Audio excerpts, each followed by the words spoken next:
Assalamualaikum warahmatullahi wabarakatuh.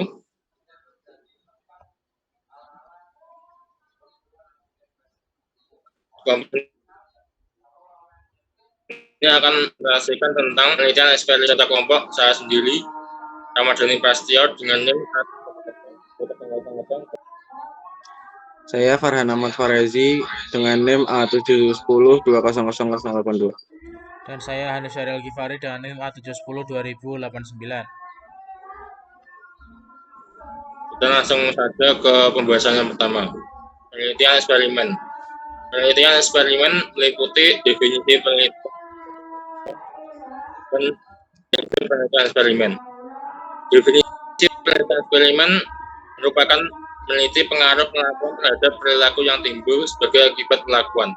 Menurut Hardy pada tahun 1985, penelitian eksperimen adalah penelitian yang dilakukan untuk mengetahui akibat yang ditimbulkan dari suatu perlakuan yang ditimbulkan secara sengaja. Dengan hal tersebut, Hardy pun mengemukakan bahwa penelitian eksperimen merupakan penelitian yang dilakukan dengan melakukan manipulasi yang bertujuan untuk mengetahui akibat manipulasi terhadap perilaku individu yang diamati. Prinsip penelitian eksperimen. Penelitian eksperimen pada prinsipnya bisa didefinisikan sebagai metode sistematis guna membuat hubungan yang mengandung fenomena sebab akibat. Pembahasan yang kedua, tujuan penelitian eksperimen. Tujuan penelitian eksperimen meliputi tujuan umum penelitian eksperimen, tindakan dalam percobaan, dan makna penelitian terbatas. Tujuan umum dari penelitian eksperimen yaitu untuk menguji pengaruh pelakuan terhadap gejala pada kelompok tertentu dibandingkan dengan kelompok yang lain menggunakan perlakuan yang berbeda. Misalnya, eksperimen di bidang pendidikan memiliki tujuan untuk mengevaluasi pengaruh terapi pendidikan menggunakan pendekatan pemecahan masalah terhadap pembelajaran, terhadap kinerja akademik dan kemampuan komunikasi matematis siswa sekolah menengah pertama, atau untuk menguji hipotesis tentang apakah pengobatan itu efektif dibandingkan dengan metode tradisional. Kemudian, tindakan dalam percobaan. Tindakan dalam percobaan disebut perlakuan dan didefinisikan sebagai semua tindakan, semua perubahan atau kondisi yang efeknya akan dinilai atau dipahami, sedangkan makna penilaian tidak terbatas pada mengukur atau menggambarkan pengaruh dari pelakuan yang dicoba, tapi juga ingin menguji tingkat signifikasi atau non-signifikasi efek dengan kelompok yang sama tapi memberikan perlakuan yang berbeda. Lanjut ke pembahasan ketiga. Karakteristik penelitian. Ada tiga karakteristik penting dalam penelitian, yaitu satu, variabel bebas yang dimanipulasi, dua, variabel lain yang pengaruh dikontrol agar tetap konstan, dan tiga, observasi langsung oleh peneliti.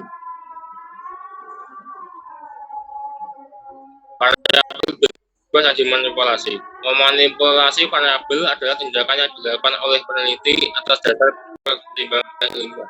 Penerapan tersebut dapat dipertanggungjawabkan secara terbuka untuk memperoleh perbedaan efek dalam variabel yang terkait. Kedua, variabel lain yang pengaruh dikontrol agar tetap konstan. Mengontrol merupakan usaha peneliti untuk memindahkan pengaruh variabel lain yang mungkin dapat mempengaruhi variabel terkait. Dalam pelaksanaan eksperimen, grup eksperimen dan grup kontrol sebaiknya diatur secara intensif agar karakteristik keduanya mendekati sama. Tiga, observasi langsung oleh peneliti. Tujuan dari kegiatan observasi dalam penelitian eksperimen adalah untuk melihat dan mencatat segala fenomena yang muncul yang menyebabkan adanya perbedaan di antara dua grup. Kemudian akan dilanjut oleh rekan saya, Mas Farhan.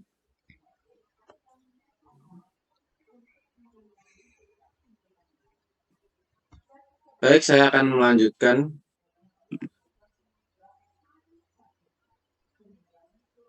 Kontrol dalam penelitian. Kontrol dalam penelitian merupakan sesuatu inti pada metode penelitian yang bersifat konstan. Variabel kontrol adalah variabel yang tidak dapat menjawab dari tujuan penelitian namun dapat mempengaruhi hasilnya. Tanpa variabel kontrol, evaluasi terhadap efek dari variabel independen atau membuat kesimpulan tentang kausalitas akan sangat sulit. Yang kedua, metode eksperimen sains. Pada dasarnya, metode eksperimen sains bertumbuh pada dua asumsi mengenai variabel. Yang pertama, jika situasi sama dalam segala hal, kecuali untuk variabel yang ditambahkan atau dihapus dari satu situasi perbedaan ataupun muncul di antara dua situasi dapat dikaitkan dengan variabel itu. Pernyataan ini disebut hukum variabel bebas tunggal. Lalu jika situasi tidak sama tetapi dapat ditunjukkan bahwa tidak ada variabel kecuali variabel independen yang signifikan dalam menghasilkan fenomena yang diselidiki, atau jika variabel signifikan selain variabel independen dibuat sama, maka ada perbedaan terjadi antara dua situasi setelah memperkenalkan variabel baru ke salah satu sistem dapat dikaitkan dengan variabel baru. Pernyataan ini disebut hukum variabel tunggal signifikan. Lalu tujuan kontrol dalam sebuah eksperimen. Tujuan kontrol dalam sebuah eksperimen adalah untuk mengatur situasi agar variabel dependen dapat diselidiki atas pengaruh variabel yang dimanipulasi. Karena penelitian pendidikan dikaitkan dengan manusia, banyak variabel sudah hadir. Untungnya kontrol ketat tidak mutlak penting karena beberapa aspek yang tidak relevan dengan tujuan penelitian dapat diabaikan. Selanjutnya, manipulasi. Pengertian manipulasi variabel independen. Manipulasi variabel independen merupakan operasi yang disengaja oleh eksperimen. Salah satu karakteristik penelitian eksperimen yang penting adalah manipulasi. Manipulasi adalah penciptaan kondisi yang dikenakan pada partisipan agar perilakunya berubah sesuai dengan harapan peneliti. Manipulasi dapat berwujud lingkungan fisik, tugas, dan induksi. Pada manipulasi lingkungan fisik, partisipan dikenai lingkungan fisik tertentu.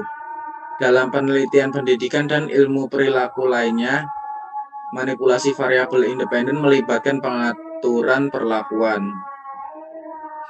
Lalu pengertian treatment. Treatment adalah kata lain untuk manipulasi eksperimen dari variabel independen. Kondisi perlakuan yang berbeda diberikan pada subjek dalam percobaan adalah tingkat variabel independen dalam sebuah studi. Selanjutnya, observasi dan pengukuran. Penerapan observasi. Setelah menerapkan perlakuan eksperimental, peneliti mengamati untuk menentukan apakah perubahan yang dihipotesiskan telah terjadi. Beberapa perubahan dapat diamati secara langsung, sedangkan perubahan lainnya diukur secara tidak langsung. Misalnya belajar sering menjadi variabel terikat dalam penelitian pendidikan.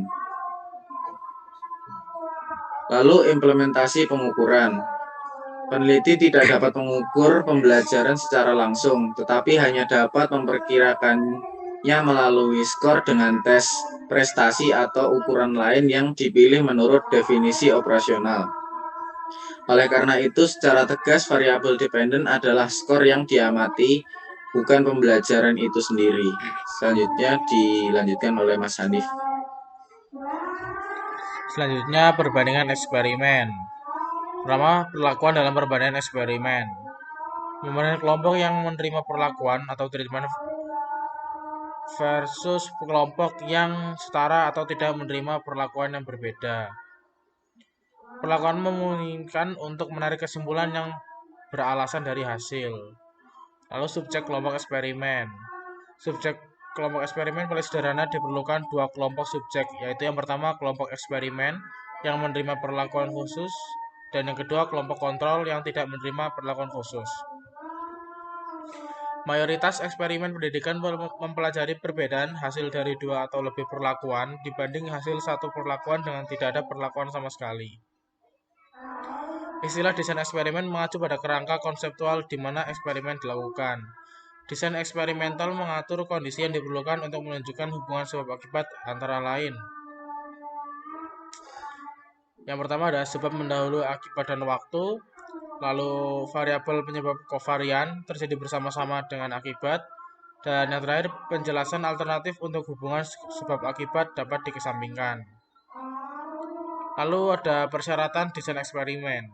Persyaratan yang paling penting adalah desain harus sesuai untuk menguji hipotesis penelitian yang dinyatakan sebelumnya. Yang pertama, eksperimen yang bagus bukanlah kompleksitas atau kesederhanaan, melainkan ketepatan.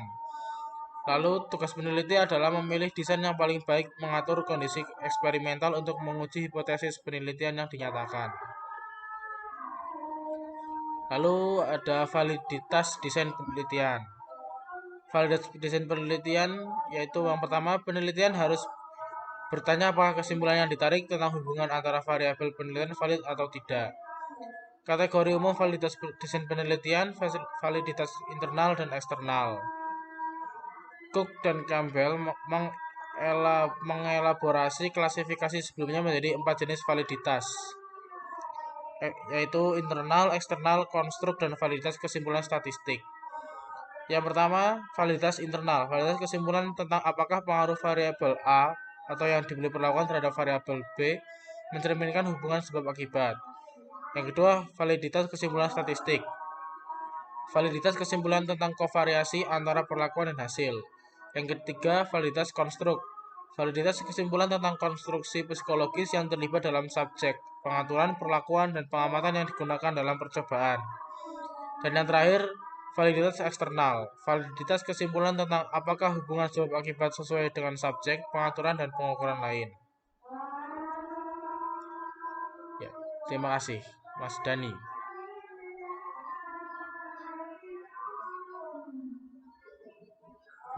Dan kelompok kami. Dengan ini kami ucapkan terima kasih. Assalamualaikum warahmatullahi wabarakatuh. Waalaikumsalam warahmatullahi wabarakatuh.